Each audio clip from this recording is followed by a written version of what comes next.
ക്രിസ്തുമതത്തിലേക്ക് പരിവർത്തനം ചെയ്ത വ്യക്തിക്ക് പട്ടികജാതി പദവി തുടർന്നും അവകാശപ്പെടാൻ കഴിയില്ല എന്നതാണ് ആ ഉത്തരവ്. ആന്ധ്രാപ്രദേശ് ഹൈക്കോടതിയുടെ വിധി സുപ്രീം കോടതി ശരിവെച്ചു. 1950 ഭരണഘടനാ ഉത്തരവ് പ്രകാരം ഹിന്ദുമതം, സിഖ് മതം, ബുദ്ധമതം എന്നിവയിൽ പെടുന്നവർക്ക് മാത്രമേ പട്ടികജാതി പദവി അവകാശപ്പെടാൻ കഴിയൂ എന്ന് കോടതി വ്യക്തമാക്കി. ജാതി വിവേചനം നേരിടേണ്ടി വന്നുവെന്ന് ചൂണ്ടിക്കാട്ടി ആന്ധ്ര സ്വദേശിയായ പാസ്റ്റർ സമർപ്പിച്ച അപ്പീലിലാണ് സുപ്രീം കോടതിയുടെ സുപ്രധാന വിധി.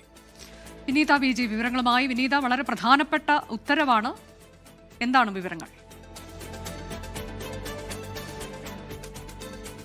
അനുജ, നേരത്തെ തന്നെ ആന്ധ്രാപ്രദേശ് ഹൈക്കോടതി ഇതുമായി ബന്ധപ്പെട്ടൊരു വിധി പ്രസ്താവിച്ചിട്ടുണ്ടായിരുന്നു. ആ വിധി തന്നെയാണ് സുപ്രീം കോടതിയും അംഗീകരിച്ചിരിക്കുന്നത്. അതായത് ക്രിസ്തുമതത്തിലേക്ക് പരിവർത്തനം ചെയ്ത വ്യക്തിക്ക് പട്ടികജാതി പദവി തുടർന്നും അവകാശപ്പെടാൻ കഴിയില്ലെന്നായിരുന്നു ആന്ധ്രാപ്രദേശ് ഹൈക്കോടതിയുടെ വിധി. ഈ വിധി സുപ്രീം കോടതിയും ശരിവെക്കുകയാണ് ചെയ്തത്. 1950 ഭരണഘടനാ ഉത്തരവ് പ്രകാരം ഹിന്ദുമതം, സിഖ് മതം, ബുദ്ധമതം എന്നിവയിൽ പെടുന്നവർക്ക് മാത്രമേ ഈ പട്ടികജാതി പദവി അവകാശപ്പെടാൻ കഴിയൂവെന്നും സുപ്രീം കോടതി വ്യക്തമാക്കിയിട്ടുണ്ട്. അതിൽ യാതൊരു വിധത്തിലുള്ള നിയമപരമായ ആനുകൂല്യമോ സംരക്ഷണമോ സംവരണമോ പരിവർത്തനം ചെയ്യപ്പെട്ട വ്യക്തിക്ക് ലഭിക്കില്ലെന്നും ജസ്റ്റിസുമാരായ PK മിശ്ര, NV അഞ്ജലിയ എന്നിവരടങ്ങുന്ന ബെഞ്ചിന്റെ ഉത്തരവിൽ വ്യക്തമാക്കുന്നുണ്ട്. ആന്ധ്ര സ്വദേശിയായ പാസ്റ്റർ ചിന്താട ആനന്ദ് സമർപ്പിച്ച അപ്പീലിലാണ് സുപ്രീം കോടതിയുടെ ഈ വിധി വന്നിരിക്കുന്നത്. അതിൽ ഈ പരിവർത്തനത്തിന്റെ പേരിൽ ഭീഷണിയും അധിക്ഷേപവും അക്രമവും നേരിട്ടതായി ചൂണ്ടിക്കാണിച്ച് ഈ പാസ്റ്റർ നൽകിയ പരാതിയിൽ കേസെടുത്ത് ചോദ്യം ചെയ്ത പ്രതി അക്കാല രാമറെഡ്ഡി സമർപ്പിച്ച ഹർജിയിലാണ് ഹൈക്കോടതിയിൽ നിന്നും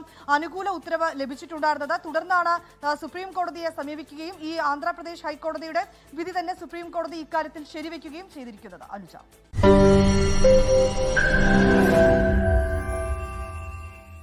ലോകത്തെവിടെയായാലും ഏത് സമയത്തും 24 വാർത്തകളും ഓഗ്മെന്റഡ് റിയാലിറ്റി പാക്കേജുകളും എക്സ്പ്ലെയിനറുകളും വിശദമായി കാണാൻ ഞങ്ങളുടെ യൂട്യൂബ് ചാനൽ നിങ്ങൾക്ക് സബ്സ്ക്രൈബ് ചെയ്യാം.